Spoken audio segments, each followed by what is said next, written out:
The film opens in Los Angeles at a rundown medieval-themed amusement park called Medieval World. Jamal works there as a maintenance man, but he's not exactly thrilled about his job, often cutting corners and coasting through his shifts. The park's owner, Ms. Bostic, is worried because a brand new much fancier competitor is opening right across the street, and Medieval World is falling apart. One morning, while Jamal is cleaning the park's filthy moat, he notices a strange old-looking medallion glinting in the murky water. Thinking it's just some cheap trinket, he tries to fish it out. As he leans over, he loses his balance and falls headfirst into the moat. When Jamal surfaces, the world around him is completely changed. The amusement park is gone, replaced by a wide-open body of water surrounded by thick forest.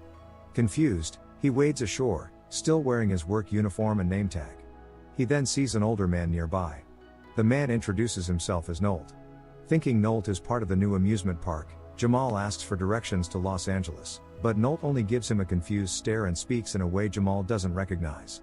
Brushing it off, Jamal decides to find a road, figuring he can still make it to work. Instead, he comes across a village. The people wear medieval clothing, and the whole place smells of wood smoke and dirt, but Jamal still thinks it's part of a super realistic theme park. Suddenly, horsemen gallop past, almost running him over. He shouts after them and follows, spotting a massive stone castle in the distance. Convinced it's Castle World, Jamal heads toward it. Before he can reach the gates, two armed guards stop him. They ask where he's from, and Jamal casually says Florence in Normandy, naming his neighborhood back home. The guards mistake Florence for a city in France and believe he's the messenger they've been waiting for, and allow him to pass. Inside the castle, Jamal marvels at the set design, sniffing the air, and joking about how authentic it feels. He spots a striking young woman, Victoria, and walks over to introduce himself. She's startled by his modern slang and mannerisms, unsure how to respond. Before they can talk further, the king's stern enforcer, Percival, appears. He makes a crude advance toward Victoria, and Jamal steps in, telling him to back off. Percival responds by threatening him with a sword, but Jamal just laughs it off, still convinced this is all an act. Soon, Jamal is taken to King Leo. Jamal greets him casually and jokes around, which confuses everyone. The king demands to know when the Duke will arrive, and Jamal decides to play along, claiming the Duke will be there next Tuesday. Later, the crowd gathers in the courtyard to witness the beheading of the leader of a rebellion. Jamal joins in, thinking it's a staged performance, but when the axe comes down and the man's head actually falls, Jamal's smile fades and reality hits. Later, he regains consciousness and he panics, asking what year it is. Victoria tells him it's 1328. His meltdown grows louder until she hushes him, explaining that she is secretly part of the rebellion and carries a medallion marking her allegiance. She tells him that he must kill the king to free their people. Jamal flatly refuses, saying he just wants to find the lake and go home. That evening, he's called to entertain the king during dinner. Spotting the musicians, Jamal claps and gets them to follow his rhythm. Soon he's dancing, mixing hip-hop moves with medieval music. The guests are stunned, the king laughs, and even the princess is charmed enough to sneak a kiss from Jamal when no one's looking. Percival witnesses this and warns Jamal that the princess is promised to the Duke. As Percival corners him, Jamal bolts. At that moment, two rebels infiltrate the hall and move toward the king with weapons drawn. Jamal, running from Percival, leaps from a staircase, and accidentally lands right on the king, knocking him out of harm's way. The king, believing Jamal just saved his life, rewards him on the spot, making him a lord of the court. Percival seethes at the decision, but can't object. The next day, the king summons Jamal to handle a case, a poor man caught stealing eggs from a local farmer. Jamal laughs, thinking the punishment is too harsh, and tells the king not to behead the thief since he's just hungry. He has the man apologize to the king, then slips him some money so he can buy food. That night, the king sends Victoria to Jamal's chamber to entertain him. Instead of anything romantic, Jamal just wants to talk, but to keep the guards from suspecting otherwise, he loudly pretends they're being intimate. Between fake moans, he tells Victoria he's not joining the rebellion, he's planning to escape soon and wants her to come with him. Victoria refuses, and is visibly disappointed in him, then leaves. Later that night, a woman slips into Jamal's room.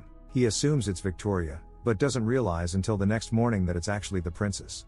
At dawn, the real messenger from France finally shows up at the castle, exposing Jamal as a fraud. Guards storm his room and find him in bed with the princess. He's thrown into a cage alongside captured rebels who are also awaiting execution. The rebels still believe Jamal is one of them and think he has a plan. They tell him about the legendary Black Knight, a hero who once fought for the people. They say the people of England still hope for his return. The next day, Jamal and the rebels are dragged to the executioner's block. As the executioner prepares, he suddenly starts choking on an apple. Jamal saves him by performing the Heimlich, which terrifies the crowd, making them think Jamal has cursed the castle. Before anyone can react further, flaming arrows rain down, setting the place ablaze. In the chaos, Jamal fights off guards and escapes with the rebels. Outside, Jamal is shocked to discover Nolt was the one who saved them. Nolt reveals he was once part of the rebellion but lost his way after failing to defeat King Leo years ago. Later, they reunite with the rebels in the woods. Jamal again tries to convince Victoria to leave with him for the lake, but she refuses, saying it wouldn't be noble. She gives him directions to the lake anyway. When Jamal reaches it, his conscience kicks in, he can't just leave. Heading back, he finds Nolt being harassed by King Leo's men. Jamal steps in, but they gang up on him. Nolt finally fights back, helping his friend. Back at camp, they discover it's been destroyed. The king has taken Victoria prisoner. The queen emerges from hiding and declares it's time to fight for her kingdom. Soon, Jamal rallies the rebels with an energetic speech, promising to help them win. He trains them using football formations, tackling drills, and even WWE wrestling moves. That night, he paints his armor black, stepping into the role of the Black Knight. The next morning, the rebels storm the castle, but it's a trap. King Leo's army surrounds them. In the chaos, the Black Knight makes a dramatic entrance, breathing fire, and scaring everyone. But when he trips and his helmet falls off, they see it's Jamal. Jamal and Nolt fight fiercely. Percival shoots Nolt with an arrow, wounding him. Jamal chases Percival, who's holding Victoria hostage. They duel until Percival tries a cheap shot, but Nolt fires an arrow into Percival, killing him. The rebels win, freeing the kingdom. Weeks later, Jamal finally convinces Victoria to go to Los Angeles with him.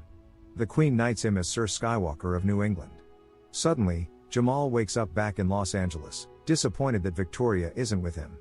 A few weeks later, medieval world is thriving, and his boss praises him. Then he meets a woman who looks just like Victoria. She introduces herself as Nicole, says he looks familiar, and Jamal asks her to lunch. As she walks away, he realizes he forgot to get her number and chases after her. Before he can catch her, he gets shoved into the moat again. This time, he wakes up in the Roman era, inside a Colosseum, with lions running straight toward him. Please make sure to like, comment and subscribe for more notifications. Until next time. See you soon.